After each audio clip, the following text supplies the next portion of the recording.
Hey everyone, David C. Anderson here, coming at you from the KnifeCenter, and we're starting a new series today called Beat the Icon, and we're asking the question, is there any real alternative to the Spyderco Para III?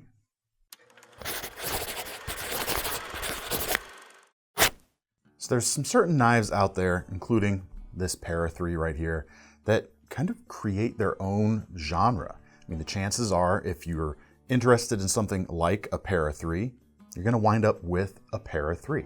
So that's why we're starting this series. We want to take a knife like this, an iconic design, and see if there's anything else out there that can really stand up to it, provide an alternative. And it's a little bit harder than you might think. We had some fun pulling this together, but let's talk about the Para III itself, what makes it what it is, essentially. The design itself is an excellent blend of kind of tactical and harder working everyday carry, all blended into one thing. It's got a strong lock, and a lock that allows you to keep your fingers out of the blade path when you're closing it, which is certainly another inherent degree of safety to it.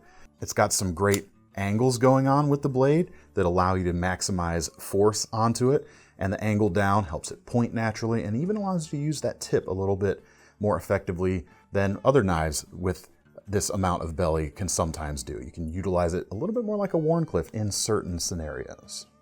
But speaking of maximum leverage, I think the core part of the Para III's identity is it's not a large knife. It's kind of a smaller, medium-sized knife, but it does handle like a bigger knife. And for some folks, that's going to be a negative, and that's certainly fair. The argument could be, why not just go with a bigger knife to start with? But what if you're stuck with 3 inches, or what if you only want something with a shorter blade? There's definitely value, in my mind at least, to having a full, rock-solid handle on a very easily controlled blade, and you definitely get that with the Para III. Certain areas around here even, not too far from where our shop is, we're limited to a 3-inch blade in those areas. This is not bad, allowing you to still get a very hard-working and heavier-duty feeling knife than a smaller knife would. Fit and finish on them is excellent. The blade shape and grind, very well suited to the intended mission. Full flat grind, but not super thin, so you've got durability and you've got slicing all in one. G10 on this version, but there's other handles available, including a lightweight model if you want to shave a little bit of weight. And these do come in less expensive. I mean, we're about $115 for the lightweights versus a little over $160 for the base G10s. You get a BD1 stainless steel blade here rather than S45 VN on the base G10 version, which is a very nice thing to see these days. Lighter weight handles here, the FRN with the bidirectional texturing. You get that compression lock, and you get Spyderco's wire deep carry clip as well. Brings the weight down on these to just about 2.5 ounces, 2.4. Very easy to carry around, very unobtrusive in the pocket. In fact, some might say this lightweight version is, the even better city version than a G10 one if you have that 3-inch limit in your location. So the question we're asking ourselves now is, what else does what these knives do? And honestly, if this were an easy answer, we wouldn't be doing this series. Everything that the Para III does combines in such a way that it's very hard to draw distinct parallels. But maybe we can kind of take certain segments of this knife's personality and find some things that tackle that. We're going to start by staying in Spyderco's lineup, actually, for the Sage 5 lightweight. Sits very neatly kind of in between the regular lightweight version of the Para III and the more expensive G10 version. You can see the shape's very similar. It's obviously got that Spyderco brand DNA, but the price on these sits right about in the middle. We're at $141 for this guy. You still have the lightweight handles and the wire pocket clip and the compression lock on this knife, but you get a bump up in blade steel over the BD1. This is S30V blade steel, full flat grind, drop point style of shape rather than the straight spine on the Para III. So maybe you get a little more usage out of that in certain scenarios. Same great feel. This is Taiwanese made knife as opposed to the American made models, but still feels fantastic. Can definitely still pull off the same types of tasks. It might feel, well, holding the lightweight versions next to each other, very similar feel, quite honestly. Blade shape might be a little more kind of EDC centric, but you're still going to be able to pull off the tactical style of things and heavier work with this if you like. A little bit more efficient probably on the slicing. As you can see there, the blade stock is a little bit thinner to start out with, but all in all, very similar. And if you like the lightweight style of the lightweight Para 3, but you want that bump up in blade steel, this is a very good option. Now, another knife that I think stacks up pretty nicely as an alternative to the lightweight Para 3, albeit costing a decent bit more, is the Demko AD20.5. And especially in the shark's foot version, which is their name for the sheep's foot shape here. There is a clip point available, but that's over a 3-inch blade. The shark's foot here is that 3-inch length that is a big part of the Para 3's personality. Price on these about $150. This one right here with a KnifeCenter exclusive D2 blade. There's plenty of handle length here, maybe not quite as robust feeling or as large feeling as the Para 3, but you've got enough length there, and you've got something very similar to the finger choils on those Spyderco models, so you can choke up a little bit. You can have that choice between more brute force and a little more control on the same design. And we don't have the downward angle that the Para 3 has, but the sheep's foot blade here, because the tip is along the bottom of the blade rather than raising up, it still kind of presents the tip in kind of a similar angle, in fact, with the way you hold it as the Para 3 would. Handles themselves, lightweight material here. These are Gribery. And then we come to the shark lock. It's strong, just like the compression lock. You can keep your fingers away from the edge path, just like the compression lock, but this is an even more ambidextrous knife because of this lock right here. Now, the pocket clips are reversible on the Para 3. This one technically is not, but it does come with a second pocket clip in the package, so lefties and righties, no problem. And that shark lock being mounted from the spine like so, and as opposed to being cut out from the spine just on one side, that makes it very easy for either hand. You can swing that blade open, swing that blade closed very safely, and it doesn't even really get in the way. It even provides a little bit of thumb ramp that you miss out on this knife versus what the Para 3 can give you. All right, let's get back to the full standard G10 version of this blade. This has always been a knife that handles or presents and feels larger than its frame is. So compact enough to hold on to, but something you can really feel confident in pushing through some harder tasks. Another knife that does a similar thing is the SOG Kiku XR. This is the LTE version. Prices on this is like $225, however. There is a less expensive version which comes in about $190. So still a little bit more than the base Para 3. But what you're getting for that is something that does that thing maybe even a little more. You've got more girth on the Kiku XR here to hold on to, fills the hand a bit better. The blade itself is a bit stouter, similar thickness, but you lack the full flat grind, so you gain some strength there at the expense of course, the slicing efficiency. You've got a recurve there, so you're maximizing that 3-inch blade length. There's also no choil on this knife like you would find on the Para. So given your blade length, you're maximizing even further the amount of edge you have there. Really aggressive feeling. It's got that tactical flair. Very, very cool knife. And you've got a lock system that allows you to keep your fingers out of that path, and something that's very ambidextrous too. And this is another knife that comes with a a right and a left-sided pocket clip. So you're not going to be able to reverse it, but you are going to be able to suit either carry preference just as easily. Interesting thing too, I just thought of this. Both of these last two knives even have blade cutouts. Not the signature Spyderco thumb hole, but something kind of along similar lines. So if you want to open it more deliberately in either of these cases, you can do it in kind of the same way. Now, the other cool thing about these LTE versions of the knife, they've got G10 handles. Yes, you can get micarta handles for a little less money, but the liners on these knives are carbon fiber. Really cool. They do that to maintain rigidity while cutting weight a little bit.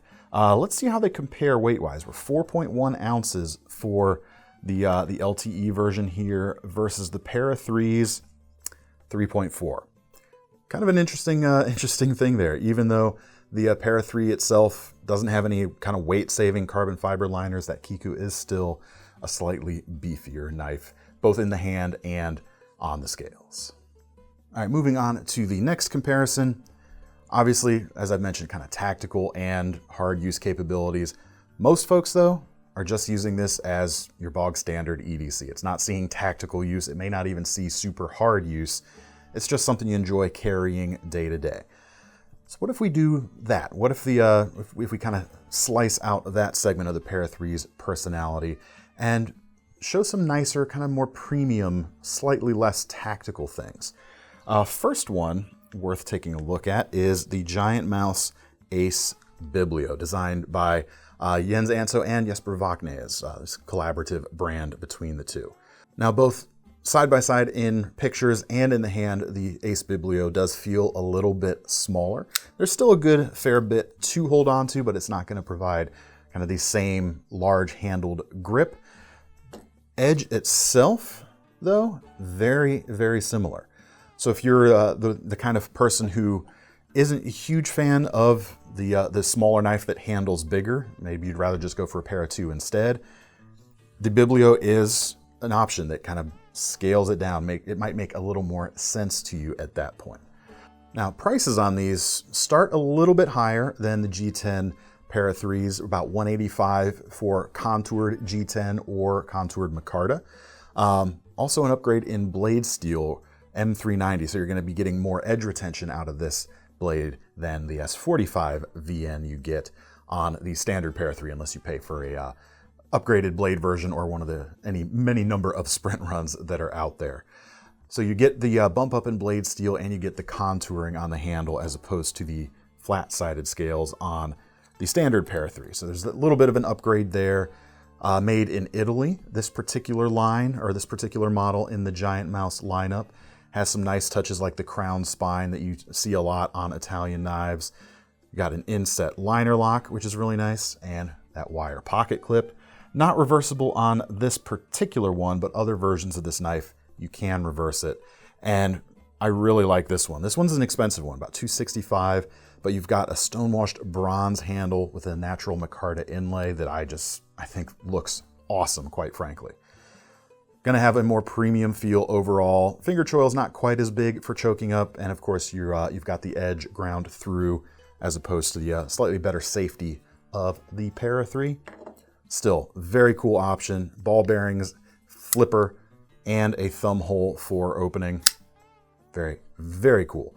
Now, as you're about to see, one half of the design team behind this knife, Jesper Vaknes, in fact, he's got some kind of signature elements to his style, or at least elements he keeps revisiting, which is gonna help put two other knives on this list as possible contenders for the Para 3 alternative. And one is this right here, the Fox Knives Yaru. Really cool knife. They start at about $321. This one right here is $391.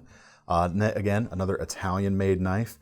And you get another bump up in edge retention here, even over the M390. This is an S90V blade right here.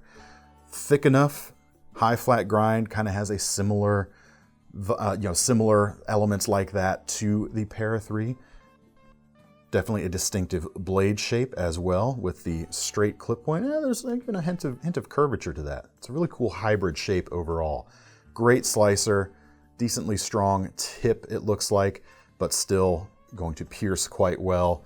Frame lock here on the back as opposed to a liner lock like on that ACE Biblio.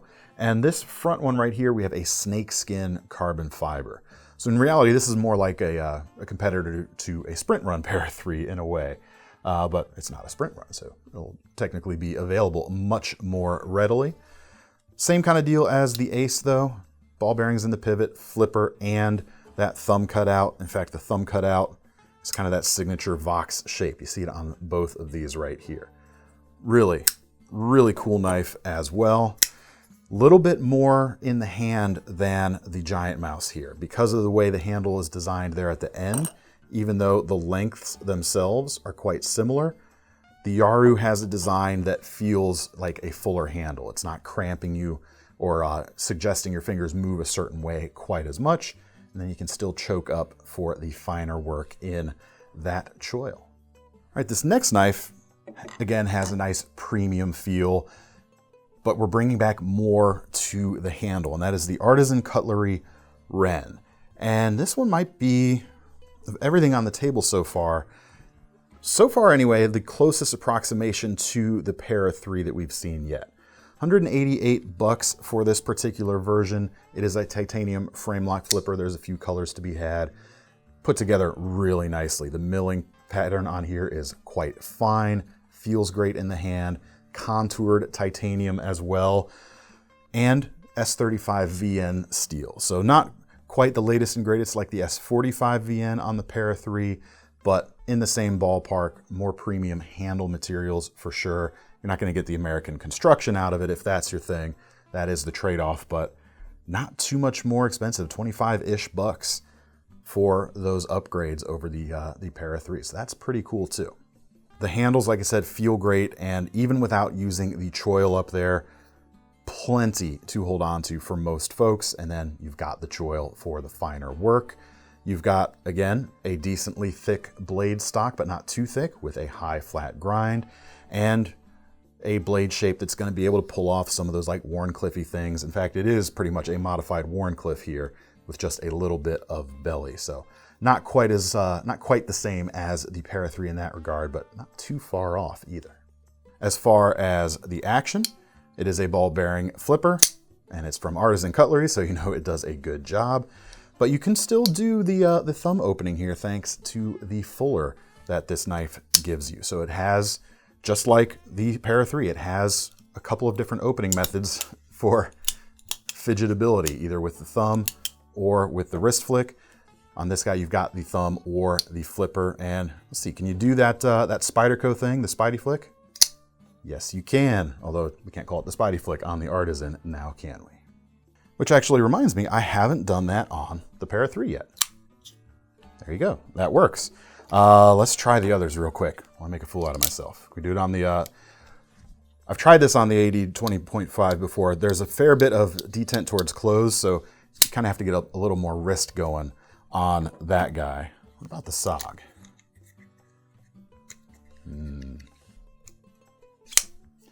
Need to get a little more wrist for myself as well. Some of you guys might have better luck with that. Let's try the Yaru real quick. You do it there too. Nice, very cool. So obviously one of the things that we didn't get on any of these premium options is a lock that allows you to keep your fingers out of the blade path. With these frame locks and liner locks, your thumb's going in front there, so it's definitely not as fidgety on the close. But I can't think of, or haven't so far been able to think of a premium alternative to the Para 3 that does that. But if you guys know of one, let me know. All right, well, so far we've covered our lightweight alternatives. We've covered a beefier tactical alternative, and of course the premium gents right here, but we haven't covered anything that's a real budget alternative to the Para 3. And we're kind of gonna have to deal with the same thing as on the premium side.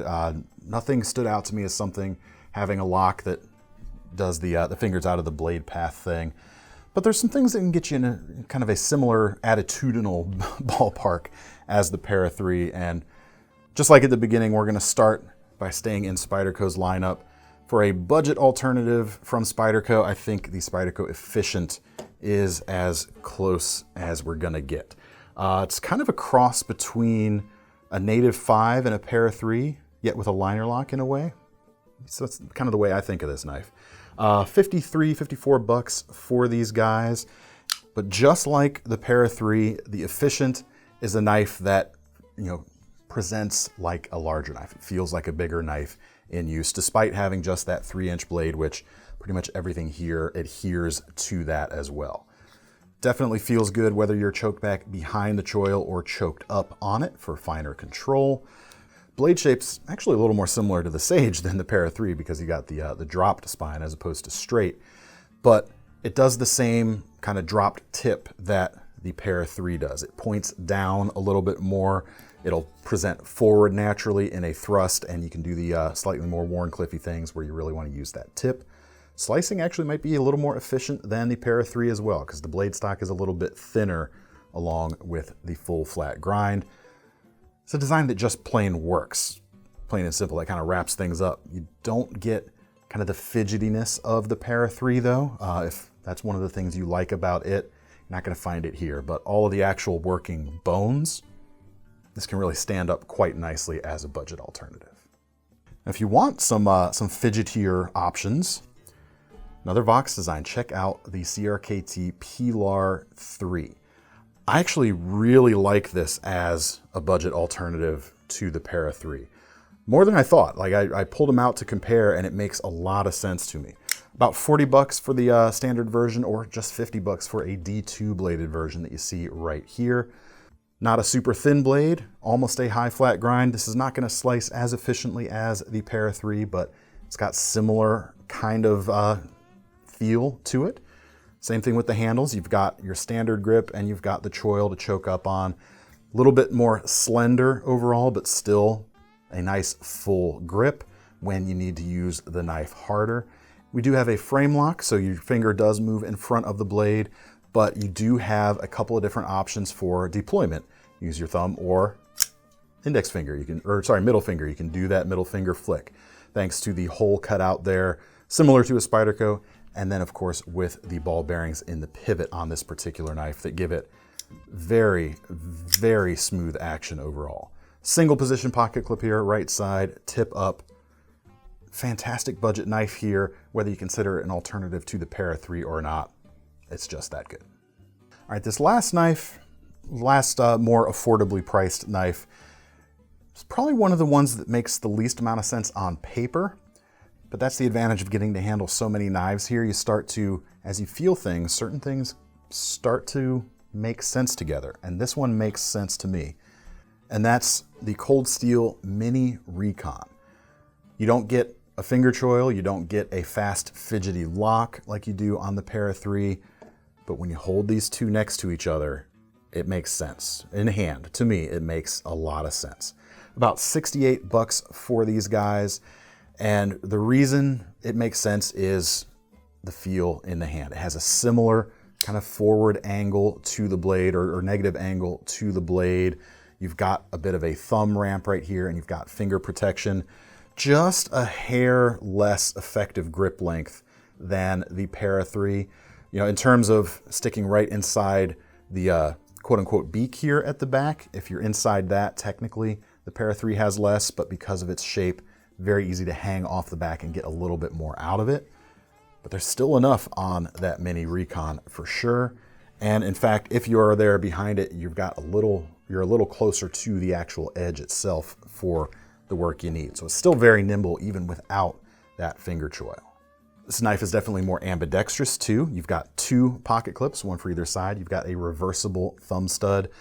And while you don't get a lock that is as fast or as fidgety to operate as the compression lock, you do get something that's also very strong, just like the compression lock. And that's, of course, Cold Steel's Triad lock here, which looks like a lockback, but is even stronger thanks to the way it works underneath the skin.